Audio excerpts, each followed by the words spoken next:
வணக்கம். டான் தமிழொலியின் இரவு நேர பிரதான செய்திகளுடன் புலேந்திரன் சுலக்ஷன். முதலில் தலைப்புச் செய்திகள்.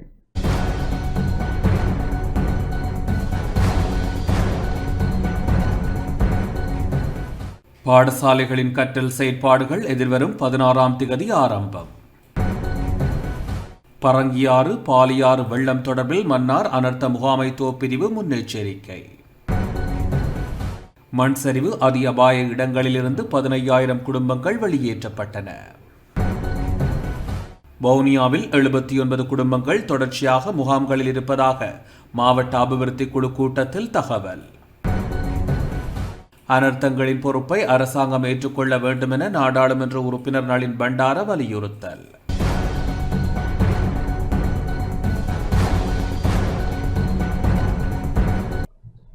தொடர்பான முதன்மை செய்திகள்.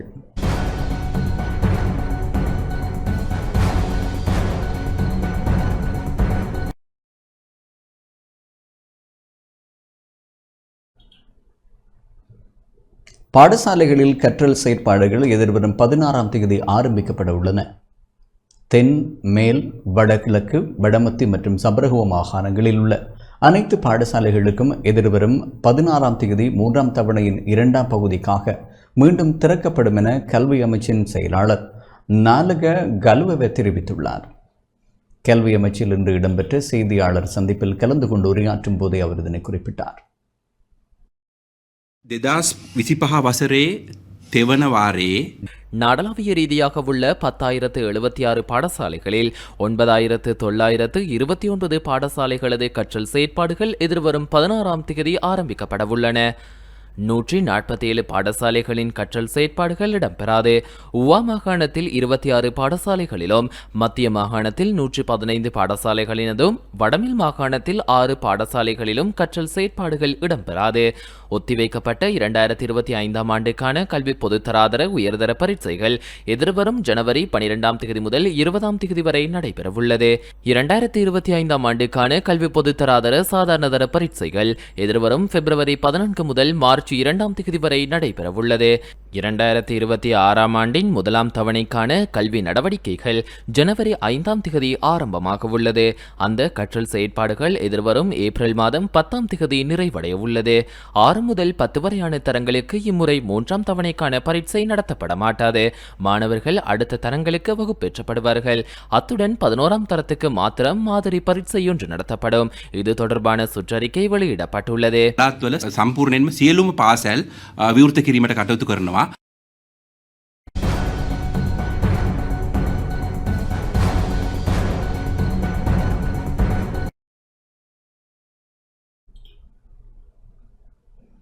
பரங்கியாறு பாலியாறு வெள்ளம் தொடர்பான முன்னெச்சரிக்கை ஒன்றை மன்னார் மாவட்ட அனர்த்த முகாமைத்துவ பிரிவு விடுத்துள்ளது.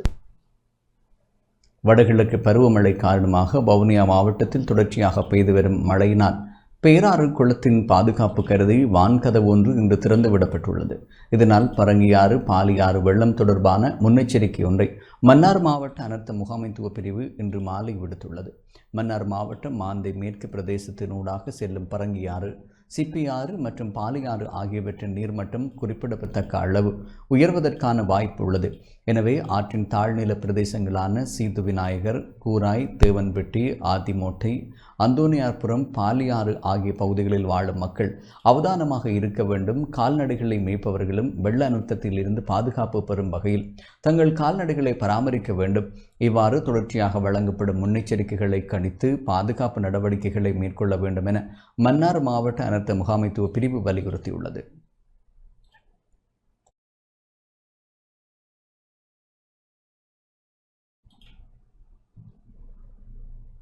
சபரகமுவ மேல் மற்றும் தென் மாகாணங்களுக்கும் குருநாகல் மாவட்டத்திற்கும் பலத்த மின்னல் தாக்கம் குறித்து எச்சரிக்கை விடுக்கப்பட்டுள்ளது. இந்த எச்சரிக்கை அறிவிப்பு இன்று இரவு 11 மணி வரை அமலில் இருக்கும் என அறிக்கை ஒன்றை வெளியிட்டு வளிமண்டலவியல் திணைக்களம் குறிப்பிட்டுள்ளது. இதற்கமைய குறித்த பிரதேசங்களில் உள்ள மக்கள் மிகவும் அவதானத்துடன் செயற்படுமாறும், இடியுடன் கூடிய மழை பெய்யும் போது அப்பிரதேசங்களில் தற்காலிகமாக பலத்த காற்று வீசக்கூடும் எனவும் வளிமண்டலவியல் திணைக்களம் தெரிவித்துள்ளது. மின்னல் தாக்கங்களினால் ஏற்படும் விபத்துக்களை குறைத்துக் கொள்ள தேவையான முன்னெச்சரிக்கை நடவடிக்கைகளை மேற்கொள்ளுமாறும் வளிமண்டலவியல் திணைக்களம் பொதுமக்களுக்கு அறிவித்துள்ளது.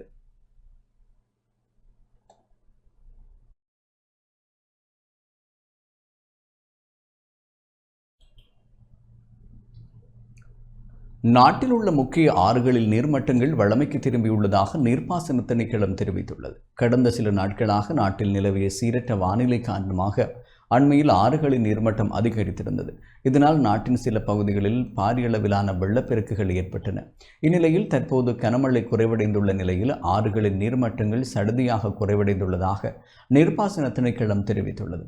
அதன்படி கழனி கங்கை, கழுகங்கை, கிங்கங்கை, நில்வலா கங்கை, வளவ ஆறு, கிருந்தி ஓயா, மாணிக்க கங்கை, கும்பன்கன் ஓயா, மாதுரு ஓயா, ஹெட ஓயா, ஜான் ஓயா, மகாவலி கங்கை, மகா ஓயா, திதிரு ஓயா, மீ ஓயா, அதனகலு ஓயா ஆகியவற்றின் நீர்மட்டங்கள் சடுதியாக குறைவடைந்துள்ளதாக நீர்ப்பாசன திணைக்களம் தெரிவித்துள்ளது.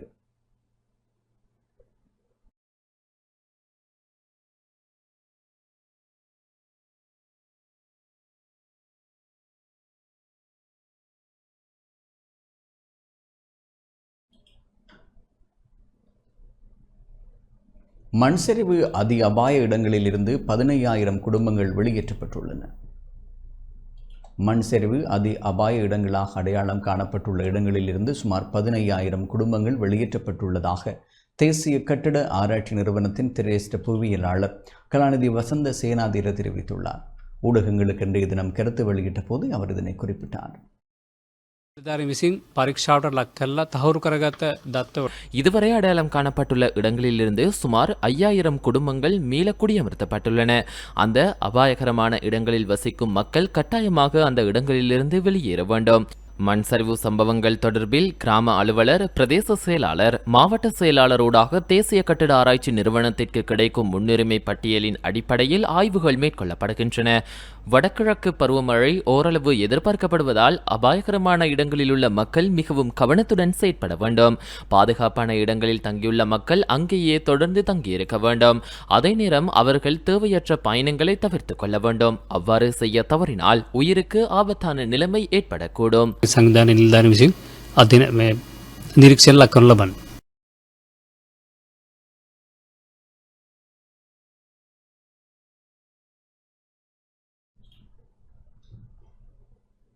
வவுனியாவில் 79 குடும்பங்கள் தொடர்ச்சியாக முகாம்களில் இருப்பதாக மாவட்ட அபிவிருத்தி குழு கூட்டத்தில் தெரிவிக்கப்பட்டுள்ளது. வவுனியா மாவட்ட அபிவிருத்தி குழு கூட்டம் இன்றைய தினம் கூட்டுறவு அபிவிருத்தி பிரதி அமைச்சர் உபாலி சமரசிங்க தலைமையில் இடம்பெற்றிருந்தது. இதன்போது மாவட்டத்தில் இடம்பெற்ற பேரிடர் தொடர்பாகவும் நிவாரண நலன்புரி செயற்திட்டங்கள் தொடர்பாகவும் ஏனைய முக்கிய விடயங்கள் தொடர்பாகவும் கலந்துரையாடப்பட்டது. வவுனியாவில் ஏற்பட்ட வெள்ள பாதிப்பினால் 79 குடும்பங்களைச் சேர்ந்த 232 பேர் தொடர்ச்சியாக இடைத்தங்கல் முகாம்களில் தங்க வைக்கப்பட்டுள்ளனர். அண்மை நாட்களில் நாட்டில் ஏற்பட்ட வெள்ள பேரிடர் காரணமாக வவுனியா மாவட்டத்திலும் கடுமையான பாதிப்புகள் ஏற்பட்டிருந்தது. இந்நிலையில் வெள்ளம் காரணமாக மாவட்டத்தில் 4 பிரதேச செயலாளர் பிரிவுகளிலும் மொத்தமாக 58 இடைத்தங்கல் முகாம்கள் அமைக்கப்பட்டு மக்கள் தங்க வைக்கப்பட்டிருந்தனர். தற்போது மழை வீழ்ச்சி குறைவடைந்த நிலையில் முகாம்களில் இருந்த மக்கள் மீண்டும் தமது வீடுகளுக்கு திரும்பியிருந்தனர். இருப்பினும் கடுமையான பாதிப்புகளை சந்தித்த வெண்கல செட்டிகுள பிரதேச செயலாளர் பிரிவில் 3 இடைத்தங்கல் முகாம்கள் தொடர்ச்சியாக செயற்பட்டு வருவதுடன் அங்கு 79 குடும்பங்களைச் சேர்ந்த 232 பேர் தங்க வைக்கப்பட்டுள்ளனர் என தெரிவிக்கப்பட்டுள்ளது. கூட்டத்திலேயே வடமாகாண ஆளுநர் நா. வேதநாயகன், நாடாளுமன்ற உறுப்பினர்களான செல்வம் அடைக்கலநாதன், திலகநாதன், ரிசாட் பதியுதீன், ரவிகரன், மருத்துவர் சத்தியலிங்கம் மற்றும் மேலதிக அரசாங்க அதிபர் நா. கமலதாசன், பிரதி போலீஸ் மா அதிபர் மற்றும் உயர் அதிகாரிகள், பிரதேச செயலாளர்கள், உள்ளூராட்சி சபை தவிசாளர்கள் உட்பட பலர் கலந்து கொண்டனர்.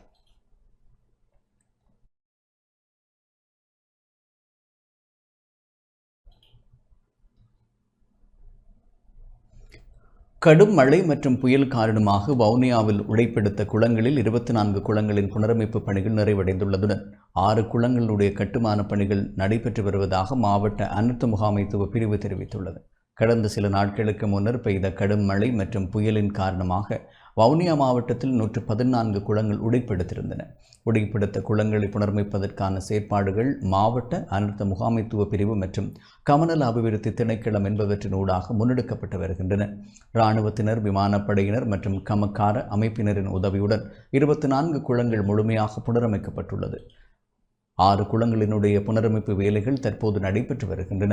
ஏனைய குளங்களையும் புனரமைப்பதற்கான செயற்பாடுகள் தொடர்பில் கவனம் செலுத்தப்பட்டுள்ளதாக மாவட்ட அனர்த்த முகாமைத்துவ பிரிவு தெரிவித்துள்ளது.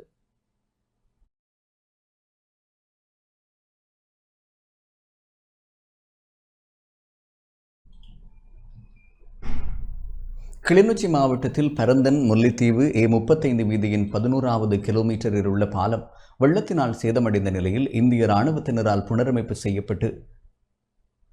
செய்யப்பட்டு வருகிறது. இந்திய இராணுவத்தின் பங்களிப்புடன் இலங்கை இராணுவம் மற்றும் வீதி அபிவிருத்தி அதிகார சபை இணைந்து 2வது நாளாக புனரமைப்பு பணியில் ஈடுபட்டு வருகின்றன.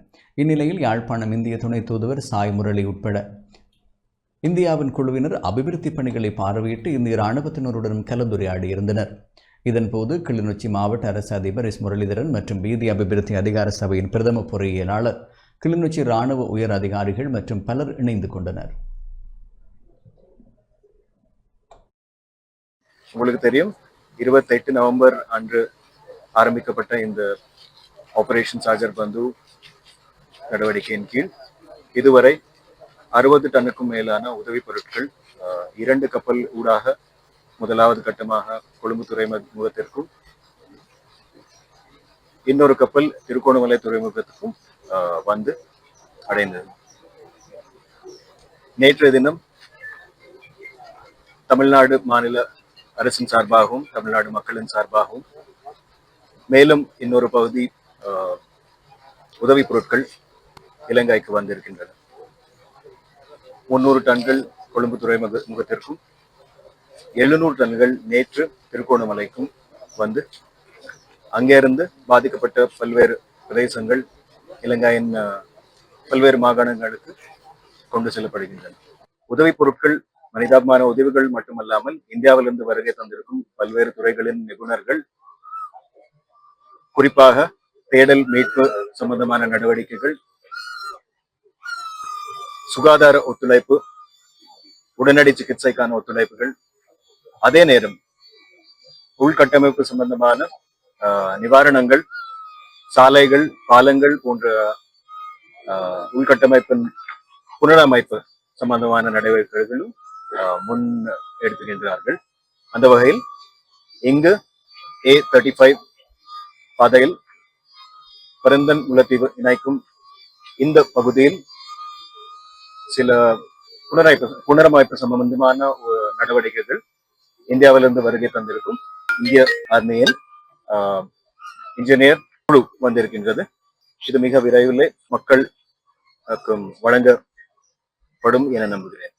இந்த ஆபரேஷன் சாகர் பந்து என்பது தொடர்ந்து பல்வேறு விதமான உதவிகள் இந்திய மக்களின் சார்பாக இலங்கை நாட்டு மக்களுக்கு வழங்குவதில் உறுதியாக இருக்கின்றோம். கிளிநொச்சியிலிருந்து முல்லைத்தீவுக்கு போற A35 ரோட்ல 11 கிலோமீட்டர் டிஸ்டன்ஸ்ல ஒரு பிரிட்ஜ் உடஞ்சிருச்சு. இதுக்கு முன்னாடி நாங்கள் வேரியஸ் பிளேஸ்ல நாங்கள் ரெக்கி பண்ணோம். இதில் பிரைமரியா ரெக்கி ரிப்போர்ட் சப்மிட் பண்ணோம். பட் பிரைமரியா இந்த ரோடு ரொம்ப இம்பார்ட்டன்ட் ரோடு இருந்ததுனால இந்த பிரிட்ஜை வந்துட்டு ஃபர்ஸ்ட் ப்ரியாரிட்டியாக போட்டு கொடுக்க சொன்னாங்க. மேக்ஸிமம் எங்களால் எவ்வளோ சீக்கிரமாக முடியுமோ அவ்வளோ சீக்கிரமாக நாங்கள் இந்த பிரிட்ஜை கன்டினியூ பண்ணி கொடுப்போம். இந்த பிரிட்ஜ் உடனதுனால நிறைய கனெக்டிவிட்டி போக்குவரத்து பாதிக்கப்பட்டிருக்குன்னு சொன்னாங்க. பப்ளிக் கிட்ட நாங்கள் கேட்டப்போ கூட அதனால நிறைய 10 to 15 கிலோமீட்டர் சுற்றி போகிறது மாதிரி இருக்குது. நிறைய ட்ரக்டு வெஹிக்கிள்ஸ் எல்லாம் மூவ் பண்ணுறதுக்கு சிரமமாக இருக்குது அப்படின்னு சொன்னாங்க. ஸோ எங்களால் எவ்வளோ சீக்கிரம் முடியுமோ நாங்கள் இதை பூர்த்தி பண்ணி கொடுப்போம். இலங்கை மக்களுக்காக பூர்த்தி பண்ணி கொடுப்போம்னு நம்புகிறோம்.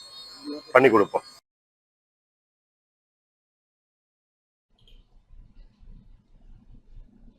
கிளிநொச்சியில் வெள்ளத்தினால் பாதிக்கப்பட்டு வீட்டில் தங்கியிருந்து சிகிச்சை பெறும் மனநல பாதிப்புடையோர் மற்றும் வலித்தணிப்பு பிரிவு நோயாளர்களுக்கு கிளிநொச்சி மாவட்ட நோயாளர் நலன்புரி சங்கத்தினால் உலர் உணவு மற்றும் ஏனைய பொருட்கள் வழங்கப்பட்டுள்ளன.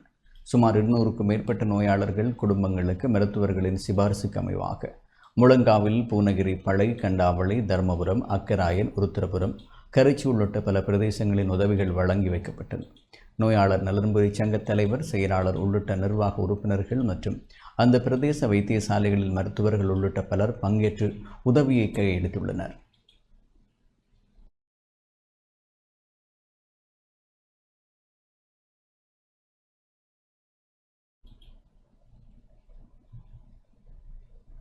முல்லைத்தீவு புதுக்குடியிருப்பில் சினோஃபெக் நிறுவனத்தினரால் 500 தண்ணீர் போத்தல்கள் விநியோகிக்கப்பட்டன.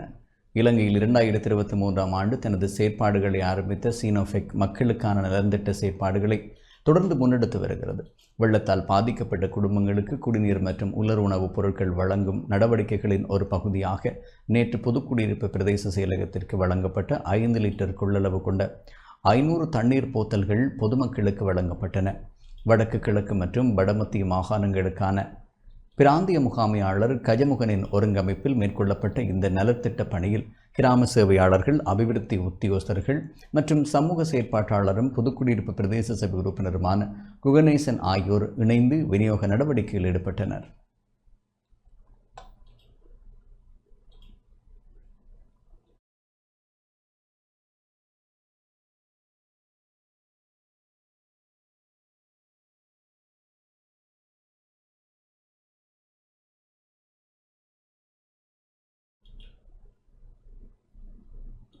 கடற்றொழில் அமைச்சர் இ சந்திரசேகர் புத்தளம் மற்றும் கற்பட்டி பகுதிகளுக்கு விஜயம் செய்தார். கடற்றொழில் அமைச்சர் ஏ சந்திரசேகரன் புத்தளம் மாவட்டத்திற்கு விஜயம் மேற்கொண்டு சீரற்ற காலநிலையால் கடற்றொழில் துறையில் ஏற்பட்ட பாதிப்புகளை நேரில் ஆய்வு செய்துள்ளார். முதலில் கற்பட்டி துறைமுகத்தை சென்றடைந்து துறைமுகத்தில் உள்ள சேதம், மீன்பிடி படகுகளின் பாதுகாப்பு, துறைமுக வசதிகள் மற்றும் கடல்நிலை மாற்றத்தால் ஏற்பட்ட விளைவுகளை கண்டறிந்தார். இடைக்காலத்தில் மீனவர்கள் சந்தித்த சவால்கள் மற்றும் அவசர தேவைகள் குறித்து கேட்டறிந்தார். தொடர்ந்து புத்தளம் நகர்ப்புறம் மற்றும் சுற்றியுள்ள கடற்கரை பகுதிகளுக்கும் அமைச்சர் விஜயம் செய்து மீனவர்களின் வாழ்வாதார நிலைமைகளையும் ஆய்வு செய்தார். கடல் கொந்தளிப்பு மற்றும் மழை தாக்கத்தினால் மீனவ குடும்பங்களின் வாழ்வாதாரம் கடுமையாக பாதிக்கப்பட்டுள்ளதாக அதிகாரிகள் தெரிவித்தனர். இந்த விடயத்தில் புத்தளம் மாவட்ட நாடாளுமன்ற உறுப்பினர் MJM ஃபைசல், புத்தளம் மாநகர சபை முதல்வர் ரின்சாட் அகமத் உள்ளிட்ட பல அரசியல் பிரதிநிதிகளும் கடற்றொழில் அதிகாரிகளும் இணைந்து கொண்டனர். விஜயத்தின் போது உடனடி நிவாரண நடவடிக்கைகள் தாமதமின்றி முன்னெடுக்கப்படும் எனவும் பாதிக்கப்பட்ட படகுகள் மற்றும் மீன்பிடி உபகரணங்களின் சீரமைப்பிற்கான உதவிகள் விரைவில் வழங்கப்படும் எனவும் அமைச்சர் உறுதியளித்தார்.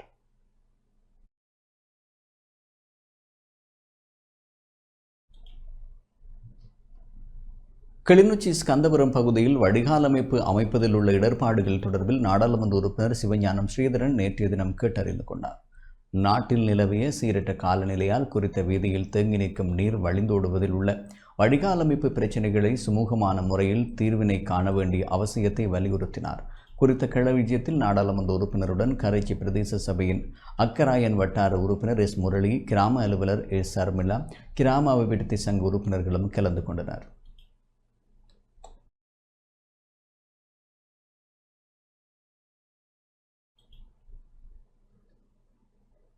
யாழ்ப்பாணம் வடமராட்சி கிழக்கு பிரதேச அனர்த்த நடவடிக்கைகள் தொடர்பில் ஆராயும் கலந்துரையாடல் வடமராட்சி கிழக்கு பிரதேச செயலகத்தின் ஒருங்கமைப்பு குழுக்குள் தலைவரும் நாடாளுமன்ற உறுப்பினருமான ரஜீவன் தலைமையில் இடம்பெற்றது. வடமராட்சி கிழக்கு பிரதேச செயலாளர் திருமதி உஷா மற்றும் வடமராட்சி கிழக்கு பிரதேச செயலக உத்தியோகஸ்தர்கள் இன்று விடயங்கள் தொடர்பில் ஆராய்ந்தனர். வடமராட்சி கிழக்கு பிரதேச பகுதிகளில் இடம்பெறும் அனர்த்த நிவாரண நடவடிக்கைகள், மக்களின் பாதுகாப்பு, அவசர தேவைகள், நிவாரண விநியோகம் மற்றும் அடுத்த கட்ட நடவடிக்கைகள் குறித்து ஆராயப்பட்டன.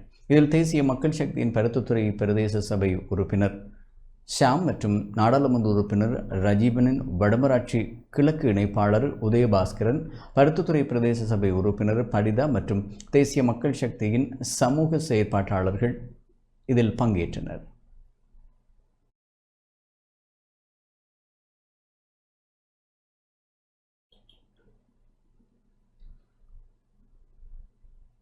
மக்களை மீட்டெடுப்பதற்காக நிறுவப்பட்ட அரசாங்க நிதிக்கு பண்டாரநாயக்க நினைவு தேசிய அறக்கட்டளை நிதியுதவியை வழங்கியுள்ளது.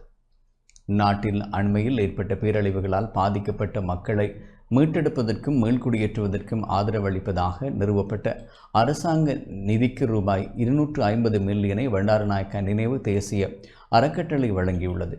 இந்த பங்களிப்பு நிதியை பிரதமர் அலுவலகத்தில் பிரதமர் ஹரணி அமரசூரியவிடம் முன்னாள் ஜனாதிபதி சந்திரிகா பண்டாரநாயக்க குமாரதுங்க வழங்கியுள்ளார். முன்னாள் ஜனாதிபதி சந்திரிகா பண்டாரநாயக்க குமாரதுங்க தலைமையிலான பண்டாரநாயக்க நினைவு தேசிய அறக்கட்டளை சார்பில் இந்த நிதி வழங்கப்பட்டுள்ளது. அண்மையில் ஏற்பட்ட பாதகமான வானிலையால் இடம்பெயர்ந்த குடும்பங்களுக்கு மறுகட்டமைப்பு மற்றும் உதவிக்காக இந்த நிதி பயன்படுத்தப்படும் என அதிகாரிகள் தெரிவித்துள்ளனர். இந்நிகழ்வில் புத்த சாசன சமய மற்றும் கலாசார அலுவல்கள் அமைச்சர் ஹனிதும சுனில் செனவிரட்ன மற்றும் ஞாபகார்த்த தேசிய நிதி பணிப்பாளர் சபையின் உறுப்பினர்கள் கலந்து கொண்டனர்.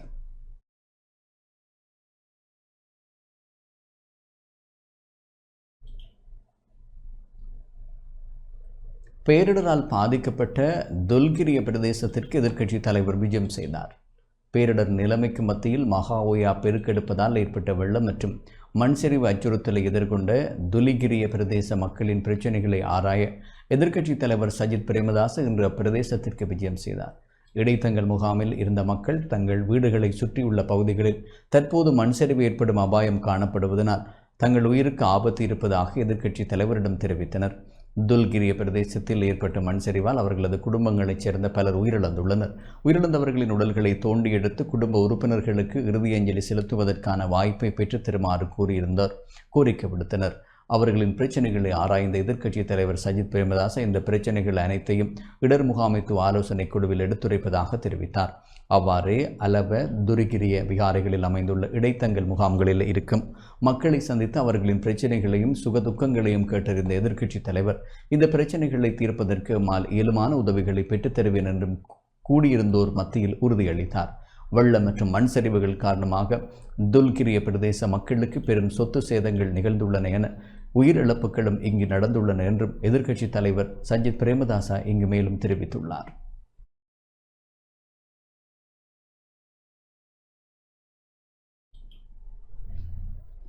மண் சரிவு போன்ற இயற்கை அனர்த்தங்கள் நிகழாத மாற்றுக் காணிகளை மலேக மக்களுக்கு அரசாங்கம் வழங்க முன்வராத பட்சத்தில் வடக்கு கிழக்கு மாகாணங்களில் குடியமர்த்துவதற்கு மலேக மக்கள் தயாராக இருக்க வேண்டும் என நாடாளுமன்ற உறுப்பினர் மனோ கணேசன் தெரிவித்துள்ளார். மண் சரிவு அனர்த்தத்தால் கண்டி மாவட்டம் நாவலப்பிட்டி அலுகுல்ல பகுதியில் பாதிக்கப்பட்ட மக்களை சந்தித்து கலந்துரையாடும் போதே அவர் இவ்வாறு குறிப்பிட்டுள்ளார். நாம பிறந்து வாழ்ந்த இடத்துல தான் வாழ நினைக்கிறோம், அது நியாயம். இங்க கூட வந்து ஆனா இந்த இடத்துல இல்லாட்டி கீழே போய் இருக்கலாம், பக்கத்திலேயே நாவலப்பட்டியிலே கண்டிலே இருக்கலாம். அரசாங்கம் கேட்போம், நாங்க பிரச்சனை இல்லை, ஏன்னா இவரை கேட்போம். நான் கேட்பேன், என்ன வாய் இருக்கால் நான் கேட்பேன், எனக்கு வாய் இருக்கு நிறையா கேட்பேன், நான் வாய் இல்ல புள்ள நான் கேட்பேன், அது பிரச்சனை இல்லை, சரியா கேளுங்க. ஆகவே ஆனா தரம் அவங்களை பொறுத்தானே, தரமாட்டேன் சொன்னாங்கண்ணா ஜனாதிபதி சொன்னேன், காணி கொடுப்போம்னு சொன்னேன். காணி எங்க இருக்கு மேடம் கேட்டாரு, முந்தின நாள் கேட்டாரு. நான் சொன்னேன் இல்ல தோட்டத்துல காணி இருக்கும், சரி எடுப்போம். பிரைவேட் எஸ்டேட் வேற கதை, அரசாங்க எஸ்டேட்ங்கிறது வந்து எஸ்டேட் சொந்தம், அரசாங்கம் சொந்தம், பிரைவேட் கம்பெனி இருக்கும் சொந்த அரசாங்கத்துக்கு. ஆகவே அரசாங்கம் நினைச்சா எடுக்கலாம், காணி எடுக்கலாம், நல்ல பாதுகாப்பான காணி எடுத்து கீழே ரோடு பக்கத்துல கொடுக்கலாம். அது நீங்க போகணும், போயலாம் சொல்லக்கூடாது அப்புறம், சரியா? அப்ப பாதுகாப்பு வாழணும், சரியா? அப்படி அரசாங்கம் தராம எடுத்துக்கிட்டே போனாங்கண்ணா,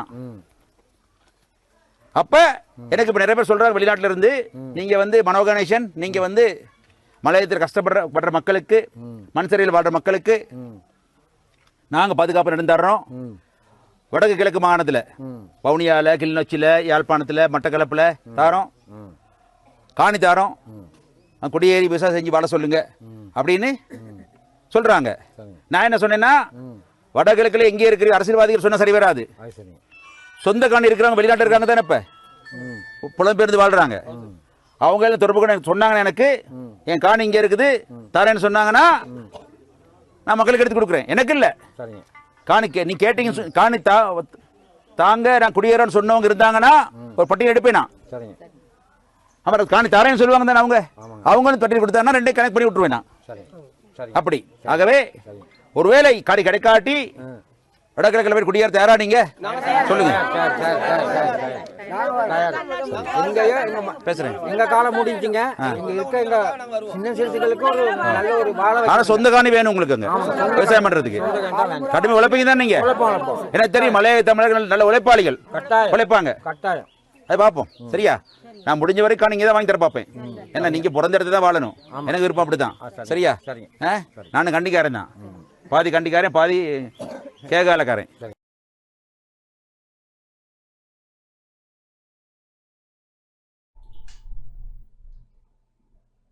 மலேக பெருந்தோட்ட மக்களுக்கு காணியினை விடுவிக்குமாறு ஜனாதிபதி அனுருகுமார திசாநாயக்காவிடம் கோரிக்கை விடுத்துள்ளதாக இலங்கை தொழிலாளர் காங்கிரசின் பொதுச் செயலாளரும் நுரெலியா மாவட்ட நாடாளுமன்ற உறுப்பினருமான ஜீவன் தொண்டமான் தெரிவித்துள்ளார்.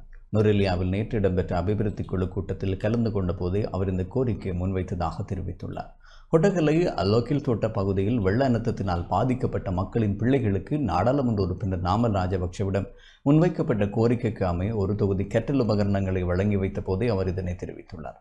இதன்போது மேலும் கருத்து தெரிவித்த நுவரெலியா மாவட்ட நாடாளுமன்ற உறுப்பினர் ஜீவன் தொண்டமான், ஒவ்வொரு குடும்பங்களுக்கும் சொந்த காணிகள் இருக்கும் பட்சத்தில் எமது வாழ்க்கை தரம் உயர்வடையும். தேர்தல் காலங்களிலும் நாம் சலுகையினை நம்பி பின்னால் சென்று கொண்டிருக்கிறோம் என அனைவருக்கும் வீடமைப்பு திட்டத்தை மேற்கொள்வது என்பது சாத்தியமற்ற விடயம் எனவும் தெரிவித்தார்.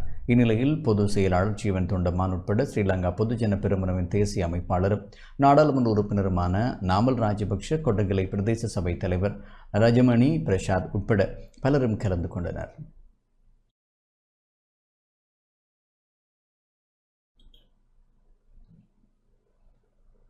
நமனுக்குள்ள கனவரல்ல மௌசாக்கலை பிரிவில் ஏற்பட்ட மண் சரிவினால் பாதிக்கப்பட்ட 79 குடும்பங்களுக்கும், எல்டப் டைனாவத்தை பகுதியில் பாதிக்கப்பட்ட 26 குடும்பங்களுக்கும் இலங்கை தொழிலாளர் காங்கிரசின் தலைவர் செந்தில் தொண்டமான் நிவாரண உதவிகளை வழங்கி வைத்தார். இதன்போது பாதிக்கப்பட்ட மக்களை பார்வையிட்டதுடன் அவர்களுடன் சிநேகபூர்வமாக கலந்துரையாடலையும் மேற்கொண்டிருந்தார். இந்த கலந்துரையாடலின் போது நமனுகுல போலீஸ் பிரிவுக்குட்பட்ட கனவரல்ல தொழிற்சாலை பிரிவிற்கு செல்லும் பிரதான வீதியின் பாலம் நீரில் அடித்துச் செல்லப்பட்டுள்ளதாக மக்கள் கவலை தெரிவித்தனர்.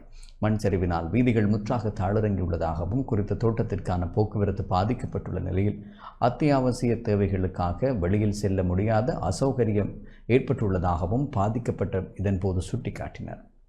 இதனை செவிமடுத்த அவர் குறித்த விடயம் தொடர்பில் அவதானம் செலுத்துவதாகவும் தெரிவித்துள்ளார்.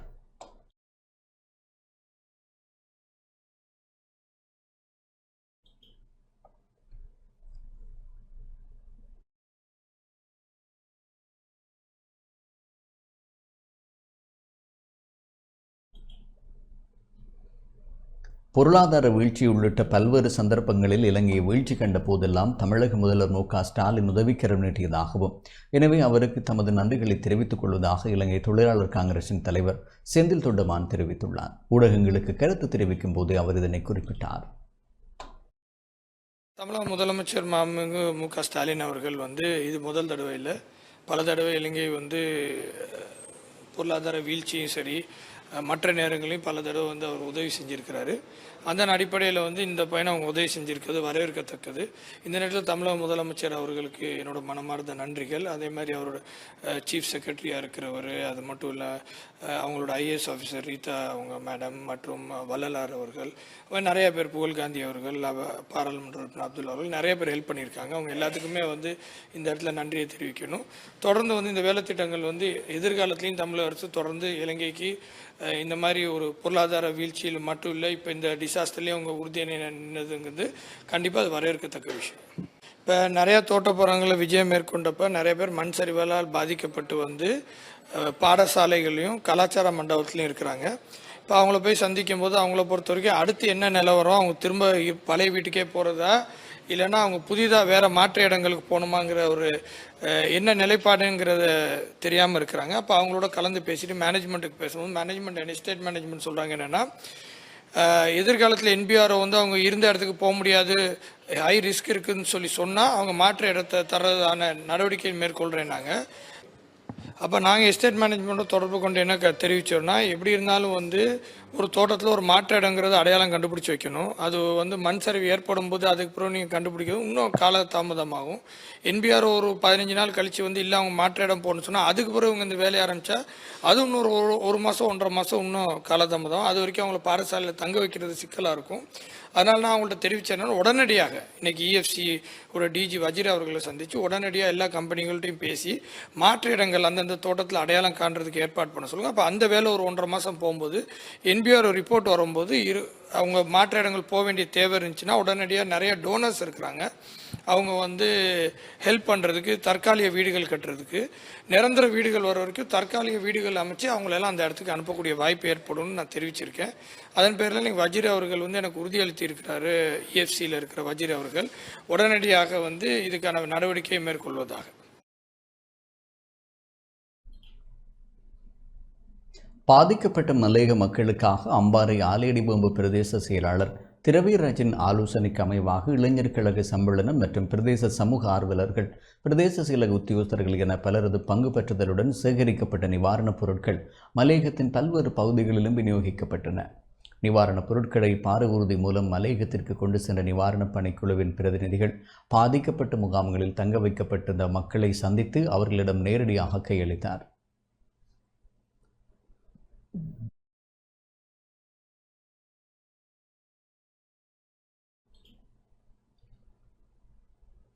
கம்பளை பகல குடமகே பிரதேசத்தில் உள்ள மக்களுக்கு திருமலை YMA கிளையினரால் நிவாரண உதவிகள் வழங்கி வைக்கப்பட்டுள்ளது.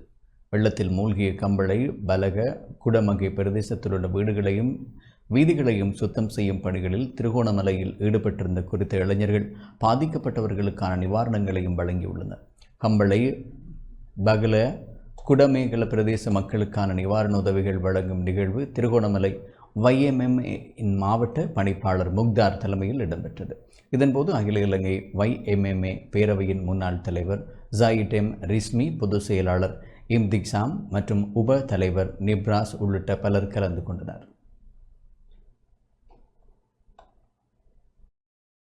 எந்த நேரம் எங்களுக்காக கைகொள்ளக்கூடிய அந்த மக்களுக்கு நாங்கள் ஏதோ ஒரு வகையில் உதவ வேண்டும் என்று அதிகமான அளவு அதிகமான வீடுகளை சுத்தம் பண்ணி கொடுத்தோம். அந்த வீடுகளையும் இங்கே நடந்திருக்க அனர்த்தத்தை பார்க்கும்போது எங்களால் வார்த்தைகளிலே பாரதூரமான அவருடைய முழு சொத்துக்களும் அடைந்து, அவருடைய பொருளாதாரம் அடைந்து, அவருடைய வாழ்வாதாரம், அவருடைய பிள்ளை குட்டிகளுடைய எதிர்காலம் ஏதோ ஒரு கேள்விக்குறியாக இருப்பதை நாங்கள் காணும்போது எங்களுடைய உள்ளம் அழுகிறது, கவலைப்படுகின்றது.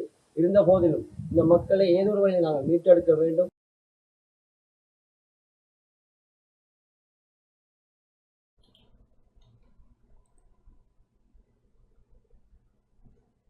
வெள்ளத்தால் பாதிக்கப்பட்ட கண்டி நீதிமன்றங்களுக்கு அனைத்து வசதிகளையும் உடனடியாக வழங்குவது குறித்து விசேட கலந்துரையாடல் ஒன்று முன்னெடுக்கப்பட்டுள்ளது. நீதிமன்றத்தின் ஆவண காப்பகம் மற்றும் நூலகத்தை மேல்தளத்தில் நிறுவுவது குறித்து கவனம் செலுத்தப்பட்டது. தேசிய ஆவண காப்பக திணைக்களத்தின் அறிவுறுத்தல்களின்படி வெள்ளத்தால் பாதிக்கப்பட்ட வழக்கு பதிவுகளை உடனடியாக மீட்டெடுப்பது குறித்து கவனம் செலுத்தப்பட்டது. துப்புரவு பணிகளுக்காக 2 மாத காலத்திற்கு ஒப்பந்த அடிப்படையில் ஊழியர்களை பணியமர்த்துவது குறித்தும் கவனம் செலுத்தப்பட்டது. திடீர் அனர்த்தத்தால் ஏற்பட்ட வெள்ளத்தால் பாதிக்கப்பட்ட கண்டி நீதிமன்றத்திற்கு அனைத்து வசதிகளையும் உடனடியாக வழங்குவது குறித்து விசேட கலந்துரையாடல் ஒன்று நேற்று நீதி மற்றும் தேசிய ஒருமைப்பாட்டு அமைச்சர் சட்டத்தரணி ஹர்ஷன நாணயக்கார தலைமையில் கண்டி நீதிமன்ற வளாகத்தில் நடைபெற்றமை குறிப்பிடத்தக்கது.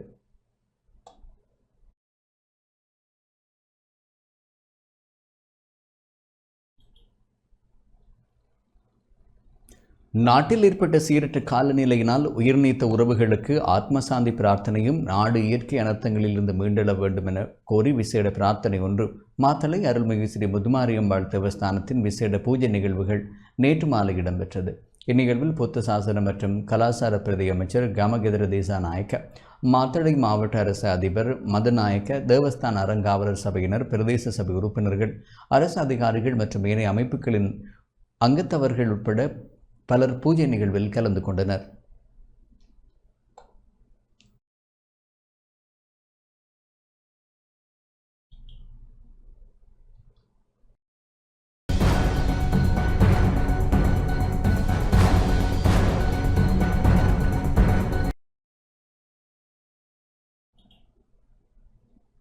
சீரற்ற காலநிலையால் உயிரிழந்தவர்களின் எண்ணிக்கை 638 அதிகரித்துள்ளது.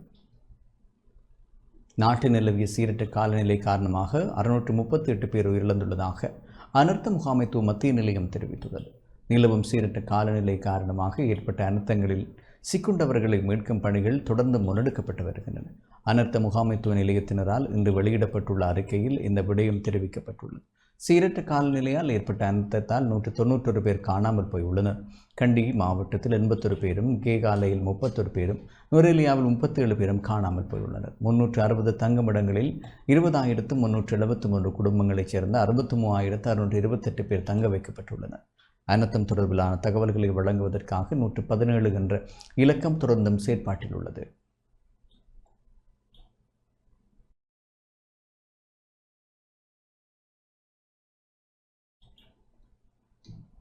கண்டி, கேகாலை, குருநாகல், மாத்தளை ஆகிய மாவட்டங்களில் அபாயமுள்ள பகுதிகளில் வசிக்கும் மக்களை பாதுகாப்பான இடங்களுக்கு உடனடியாக அப்புறப்படுத்த தேசிய அனர்த்த முகாமைத்துவ மத்திய நிலையம் மாவட்ட செயலாளர்களுக்கு அறிவுறுத்தியுள்ளது.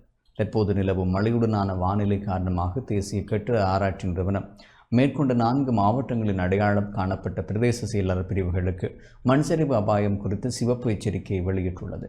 இந்த எச்சரிக்கையின் அடிப்படையில் அந்த பகுதிகளில் வசிக்கும் மக்களை டிசம்பர் 9ஆம் தேதி முதல் டிசம்பர் 19ஆம் தேதி வரை பாதுகாப்பாக தற்காலிக நிலையங்களுக்கு அப்புறப்படுத்துமாறு அனர்த்த முகாமைத்துவ மத்திய நிலையம் மாவட்ட செயலாளர்களுக்கு தெரிவித்துள்ளது.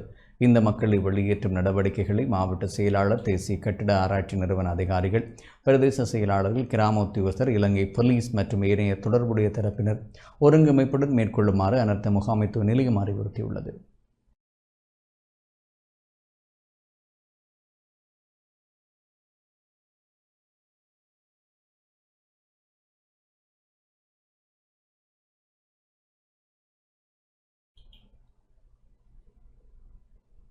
காணாமல் போனோர் மற்றும் உயிரிழந்தோரின் இறப்பை பதிவு செய்வதற்கு சட்ட ஏற்பாடுகள் நடைமுறைப்படுத்தப்பட்டுள்ளதாக பதிவாளர் நாயக திணைக்களம் தெரிவித்துள்ளது.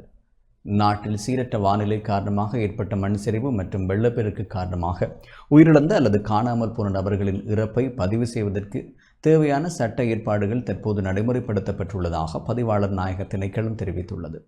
அறிக்கை ஒன்றை வெளியிட்டு அந்த திணைக்களம் இந்த அழுத்தத்தினால் எவரேனும் ஒரு நபரின் உறவினர் அல்லது நண்பர்கள் காணாமல் போயுள்ளதாக தெரிவிக்கப்பட்டிருப்பின் அத்தகைய காணாமல் போன நபர்களின் இறப்பை பதிவு செய்வதற்கு தேவையான சட்ட ஏற்பாடுகள் செய்யப்பட்டுள்ளதாக சுட்டிக்காட்டுகின்றது. தேசிய அனர்த்த பதிவுகள் நிர்வாக மாவட்ட அடிப்படையில் இறப்பை பதிவு செய்வதற்கான தற்காலிக ஏற்பாடுகள் சட்டத்தின் கீழ் டிசம்பர் மாதம் 2ஆம் தேதி அதிவிசேட வர்த்தமானி மூலம் வெளியிடப்பட்டுள்ளதாகவும் பதிவாளர் நாயகம் திணைக்களம் தெரிவித்துள்ளது. அதற்கமைய இந்த அனர்த்தத்தின் கீழ் காணாமல் போன நபர் ஒருவரின் இறப்பை பதிவு செய்ய கோரும் நபர் அந்த நபர் வழக்கமாக வசித்த பிரதேசத்தின் கிராம உத்தியோகஸ்தரிடம் தகவல்களுடன் கூடிய விண்ணப்ப படிவத்தை உறுதிப்படுத்தும் சத்திய கடதாசியையும் சமர்ப்பிக்க வேண்டும். கிராம உத்தியோகஸ்தர் இந்த கோரிக்கையை பிரதேச செயலாளரிடம் சமர்ப்பிப்பார் என்பதுடன் பிரதேச செயலகத்தில் மற்றும் சம்பந்தப்பட்ட கிராம உத்தியோகஸ்தர் அலுவலகத்திலும் 2 வார காலத்திற்கு ஆட்சேபனைகளுக்காக இது காட்சிப்படுத்தப்பட வேண்டும் என பதிவாளர் நாயக திணைக்களம் குறிப்பிட்டுள்ளது. ஆட்சேபனைகள் இல்லையெனில் பிரதேச செயலாளரால் அனுமதிக்காக பதிவாளர் நாயகத்தினால் அதிகாரம் அளிக்கப்பட்ட வலையமைப்பிற்கு பொறுப்பான பிரதி அல்லது உதவி பதிவாளர் நாயகத்திடம் சமர்ப்பிக்கப்பட வேண்டும். ஆட்சேபனைகள் முன்வைக்கப்பட்டால் அது குறித்து விசாரணை நடத்தி பொருத்தமான நடவடிக்கைகளை மேற்கொள்ளுமாறு அறிவுறுத்தல்கள் வழங்கப்பட்டுள்ளதாக பதிவாளர் நாயக திணைக்களம் தெரிவித்துள்ளது. இதன் கீழ் நபர் ஒருவர் காணவில்லை என்பதற்கான சான்றிதழ் கோரப்பட்டிருக்கும் போது மேற்கூறியவாறு விண்ணப்பங்களை ஏற்றுக்கொண்டு உரிய விசாரணைகளை மேற்கொண்டு பிரதேச செயலாளரால் காணவில்லை என்பதற்கான சான்றிதழ்களை வெளியிடவும் அறிவுறுத்தல்கள் வழங்கப்பட்டுள்ளதாக பதிவாளர் நாயக திணைக்களம் மேலும் தெரிவித்துள்ளது.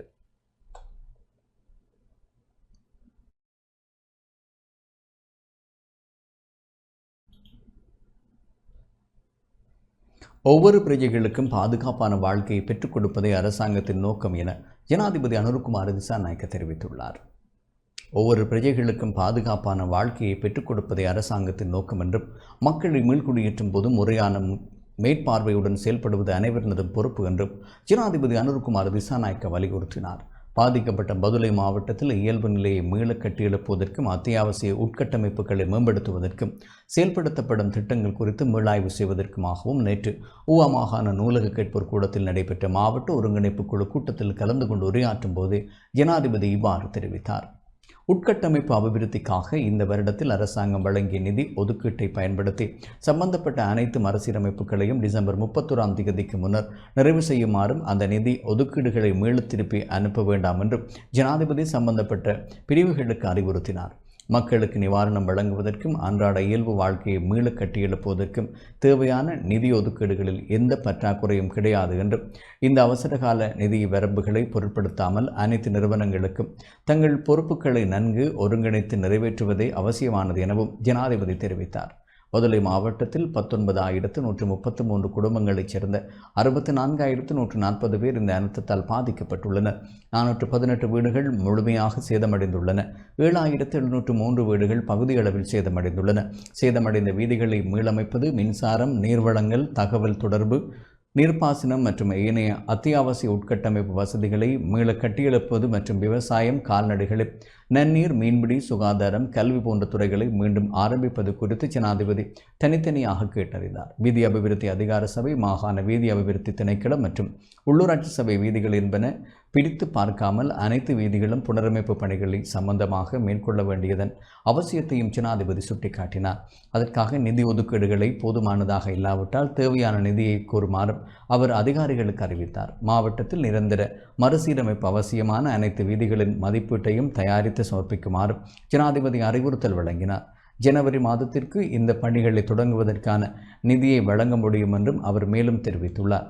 அனர்த்தம் காரணமாக துண்டிக்கப்பட்ட 90% மாவட்ட மின்சார விநியோகம் தற்போது வழமைக்கு திரும்பியுள்ளதாக அதிகாரிகள் தெரிவித்தனர். எஞ்சியதை துரிதமாக மீளமைத்து வருவதாகவும் அதேவேளை தேவைக்கேற்ப மாவட்டத்தில் நீர் விநியோகம் வழங்க நடவடிக்கை எடுக்கப்பட்டுள்ளதாகவும் அதிகாரிகள் சுட்டிக்காட்டினர். பாடசாலைகளில் கல்வி நடவடிக்கைகள் மீள ஆரம்பிப்பது குறித்தும் இதன்போது கலந்துரையாடப்பட்டது. பாதிக்கப்பட்ட பாடசாலை மாணவர்களுக்கு அரசாங்கம் வழங்கும் 15,000 ரூபாய் கொடுப்பனவை உடனடியாக வழங்குமாறும் ஜனாதிபதி பிரதேச செயலாளருக்கு அறிவுறுத்தினார். பதுளை மாவட்டத்தில் 6,711 ஏக்கர் விவசாய காணிகள் அனர்த்தத்தால் சேதமடைந்துள்ளன. பாதிக்கப்பட்ட விவசாயிகளின் எண்ணிக்கையையும் விவசாய நிலங்களின் அளவையும் மதிப்பீடு செய்து உடனடியாக இழப்பீடு வழங்க மீண்டும் பயிற்சியை ஆரம்பிக்குமாறு ஜனாதிபதி அறிவுறுத்தினார். பெரும்போகத்தில் பயிற்சிகளை மீண்டும் தொடங்குவதற்காக விவசாய நிலங்களுக்கு தற்காலிக நீர் விநியோகத்தை வழங்க நடவடிக்கை எடுக்குமாறும் நீர்ப்பாசன திணைக்கள அதிகாரிகளுக்கு ஜனாதிபதி அறிவுறுத்தினார். அனர்த்தத்தினால் சேதமடைந்த விகாரைகள் மற்றும் மத தலங்கள் சுத்திகரிப்பு செய்வதற்கு கலாசார அலுவலர்கள் திணைக்களத்தின் ஊடாக 25,000 ரூபாய் கொடுப்பனவு வழங்க நடவடிக்கை எடுப்பதாகவும் அது தொடர்பில் இந்த வாரம் அமைச்சரவை முடிவுகள் எடுக்கப்பட உள்ளது என்றும் அவர் தெரிவித்தார். அழிந்த மற்றும் சேதமடைந்த வீடுகளுக்கான இழப்பீடு வழங்குவது மற்றும் மக்களை மீள்குடியேற்றம் செய்வது குறித்தும் இங்கு விரிவாக ஆராயப்பட்டது. பராமரிப்பு முகாம்களில் வசிக்கும் மக்களின் மனநல மேம்பாட்டிற்கான திட்டங்களை செயற்படுத்த வேண்டியதன் அவசியத்தையும் ஜனாதிபதி சுட்டிக்காட்டினார். இந்த அனைத்து பணிகளிலும் எல்லையற்ற அர்ப்பணிப்புடன் பணியாற்றும் முப்படைகள், அரசு அதிகாரிகள் மற்றும் பொதுமக்கள் அனைவருக்கும் ஜனாதிபதி தனது நன்றிகளை தெரிவித்துக் கொண்டார்.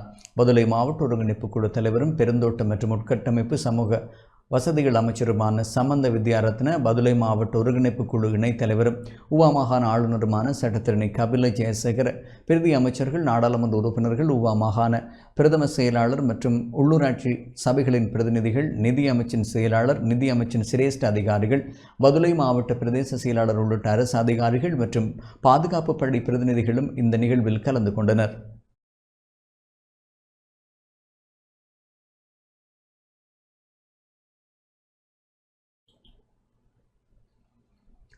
அனர்த்தங்களின் பொறுப்பை அரசாங்கம் ஏற்றுக்கொள்ள வேண்டும் என நாடாளுமன்ற உறுப்பினர் நளின் பண்டார தெரிவித்துள்ளார். அனர்த்தங்களின் பொறுப்பை அரசாங்கம் 100% ஏற்றுக்கொள்ள வேண்டும் என நாடாளுமன்ற உறுப்பினர் நளின் பண்டார தெரிவித்துள்ளார். கொழும்பில் இன்று இடம்பெற்ற ஊடகவியலாளர் சந்திப்பின் போது அவர் இதனை குறிப்பிட்டார்.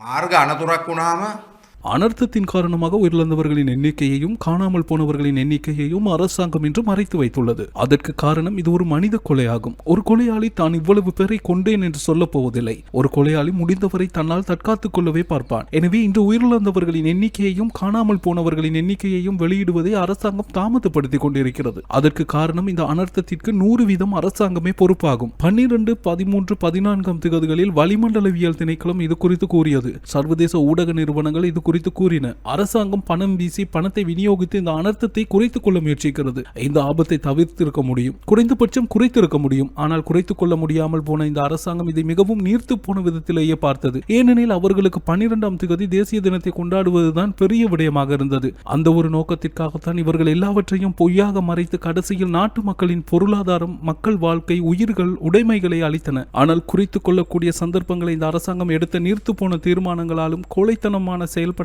இழந்தது என்றுதான் சொல்ல வேண்டியுள்ளது. ආණ්ඩුව හංගගෙන ඉන්නවා මරණ ගානත් අතුරුදහන් ගානත්.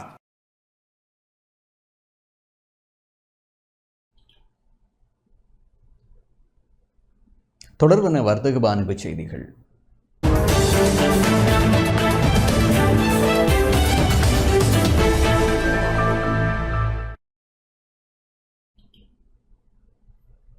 டான் தொலைக்காட்சியுடன் இணைந்து டயலாக் தொலைத்தொடர்பு நிறுவனம் 4வது நாளாக வடக்கில் பேரிடர் நிவாரண உலருணவு பொதிகள் வழங்கும் பணியில் ஈடுபட்டுள்ளது. அண்மையில் ஏற்பட்ட டித்வா புயல் வெள்ள அனர்த்தம் காரணமாக வடக்கு மாகாணத்தில் பாதிக்கப்பட்ட குடும்பங்களுக்கு மனிதாபிமான உதவியாக டான் டிவியுடன் இணைந்து டயலாக் நிறுவனம் உதவிக்கரங்கள் உலருணவு விநியோக திட்டத்தை கடந்த 6ஆம் தேதி முதல் முன்னெடுத்து வருகிறது.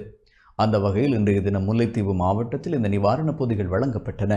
முல்லைத்தீவு மாவட்டத்தில் ஒட்டி சுட்டான் பிரதேச செயலர் பிரிவிலும், கட்சிலைமடு, கனகரத்தினபுரம், அம்பலவன் பொக்கனை பகுதிகளிலும் வெள்ளத்தால் பாதிக்கப்பட்ட குடும்பங்களுக்கும், கரைத்துறை பெற்ற பிரதேச செயலாளர் பிரிவில் கள்ளப்பாடு பகுதியிலும் பாதிக்கப்பட்ட மக்களுக்கும் டான் டிவியுடன் இணைந்து டயலாக் நிறுவனம் உதவிக்கரம் உலர் உணவு வழங்கி வைக்கப்பட்டது. பாதிக்கப்பட்ட குடும்பங்களின் உடனடி தேவைகளை பூர்த்தி செய்யும் வகையில் அரிசி, பருப்பு, மா உள்ளடங்கலாக அத்தியாவசிய உலருணவுப் பொருட்கள் அடங்கிய பொதிகள் கையளிக்கப்பட்டன. டான் டிவி மற்றும் டயலாக் இணைந்து முன்னெடுக்கும் இத்திட்டம் பேரிடரில் மக்களுடன் இணைந்திருப்பது எங்கள் பொறுப்பு என்ற கோட்பாட்டின் கீழ் செயல்படுத்தப்பட்டு வருகின்றமை குறிப்பிடத்தக்கது. எங்களுடைய கிராமமானது 2 கடல்களை கொண்டது. ஒன்று சிறுகடல், மற்றது பெருங்கடல்.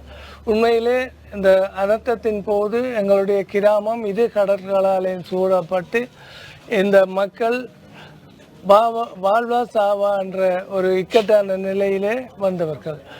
இங்கே இந்த நாங்கள் செல்வதாக இருந்தால் ஒரே ஒரு வீதி தான் கிடக்கு. அந்த வீதியையும் ஃபுல்லாக உளவு இயந்திரத்துக்கு ஹெட்லைட் பெறக்கூடிய அளவுக்கு தண்ணி வந்து விட்டது. எங்களோட கச்சிலம்படு கிராமத்தில் வந்து மொத்தமாக 345 குடும்பம் இருக்கிறது. அதில் வந்து ஒரு 56 குடும்பத்துக்கு மேலே பாதிக்கப்பட்டிருக்கணும். அவைய வந்து தங்குமிடம் வசதிகள் கொஞ்சம் பாதிக்கப்பட்டும், மற்றது சாப்பாட்டுக்கான உணவு பிரச்சனைகள் அவைகள் பாதிக்கப்பட்டிருக்கணும். அவைக்கு உண்மையாக உதவி கிடைக்கல இருந்த நாங்கள் இப்போ தற்பொழுது 25 பயனாளிகளுக்கு இந்த உதவி திட்டம் கிடைக்கப்பட்டிருக்கிறது. அதற்காக இந்த டயலாக் கம்பெனிக்கு நான் மிக நன்றி கூறுகின்றேன்.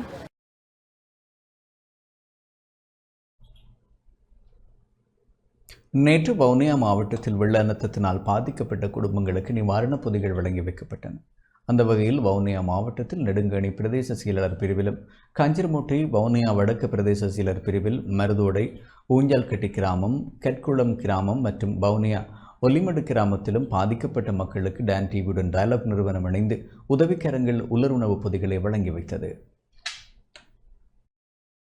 இந்த வவுனியா மாவட்டத்திலே வவுனியா வடக்கு பிரதேச செயலாளர் பிரிவிலே மருதோட, ஊஞ்சாக்கட்டி, கோயில் புளியங்குளம் கிராம செயலாளர் பிரிவில் உள்ள மக்களுக்கு டயலாக் டான் டிவி இணைந்து இந்த வெள்ள நிவாரணத்தை வழங்கியதற்கு அந்த நிறுவனங்களுக்கு பெரும் நன்றியை தெரிவித்து கொண்டு எமது கிராமத்தின் இன்னல்கள் இருந்த மக்களுக்கான இந்த உதவியை கொண்டு வந்து வழங்கிய அனைவருக்கும் நன்றி. கடந்த நாட்களில் எங்களுடைய நாட்டிலே ஏற்பட்ட அதீத மழை வெள்ளப்பெருக்கு காரணமாக எங்களுடைய கிராமத்தில் உள்ள மக்களும் கால்நடைகளும் வயல் நிலங்களும் விவசாய நிலங்களும் மிகவும் பாதிக்கப்பட்டிருந்தன.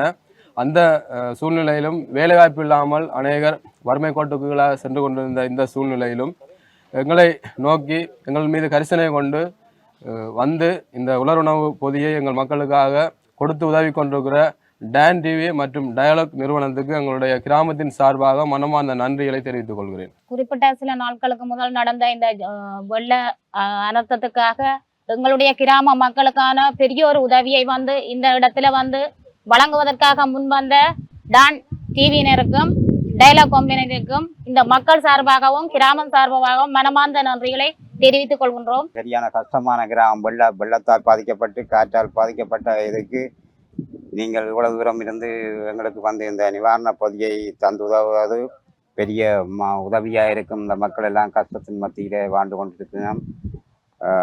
இதை போல இன்னும் சில உதவிகளை நீங்கள் நாளாந்தம் செய்வதற்காக சில இதுகளை நாங்கள் தெரிவித்துக் கொண்டிருக்கின்றோம். இதுகளை செய்ததற்கு நன்றியை தெரிவிக்கின்றேன். இத்துடன் டான் தமிழொலி இரவு நேர பிரதான செய்திகள் நிறைவுக்கு வருகின்றன. மேலதிக செய்திகளுக்கு நமது டான் நியூஸ் தொலைக்காட்சியுடன் இருங்கள். வணக்கம்.